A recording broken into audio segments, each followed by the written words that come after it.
ময়মনসিংহের মুক্তাগাছায় বিএনপির উদ্যোগে অনুষ্ঠিত হয়েছে দোয়া ও ইফতার মাহফিল। এতে কয়েক হাজার মানুষ অংশ নেন। বিস্তারিত জানাচ্ছেন আমাদের প্রতিনিধি।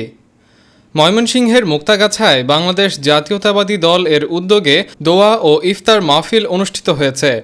দলটির প্রতিষ্ঠাতা শহীদ রাষ্ট্রপতি জিয়াউর রহমান এবং সাবেক প্রধানমন্ত্রী খালেদা জিয়া এর রুহের মাগফিরাত কামনা এবং বিএনপির চেয়ারম্যান বর্তমান প্রধানমন্ত্রী তারেক রহমান এর সুস্বাস্থ্য ও দীর্ঘায়ু কামনায় এ আয়োজন করা হয়। রোববার বিকেলে মুক্তাগাছা নন্দীবাড়ি মিনি স্টেডিয়াম প্রাঙ্গণে আয়োজিত এই অনুষ্ঠানে প্রধান অতিথি হিসেবে উপস্থিত ছিলেন ময়মনসিংহ ৫ আসনের সংসদ সদস্য ও জেলা বিএনপির আহ্বায়ক জাকির হোসেন বাবলুর। অনুষ্ঠানে জেলা ও স্থানীয় বিএনপি এবং এর অঙ্গ ও সহযোগী সংগঠনের নেতাকর্মীদের পাশাপাশি বিভিন্ন রাজনৈতিক দলের নেতাকর্মীরাও অংশ নেন।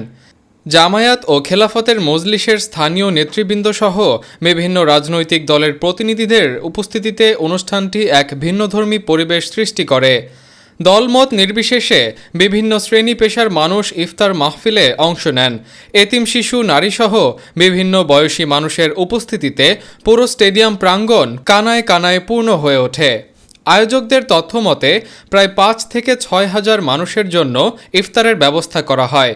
অনুষ্ঠানের এক পর্যায়ে দেশ ও জাতির কল্যাণ কামনায় বিশেষ মোনাজাত করা হয়।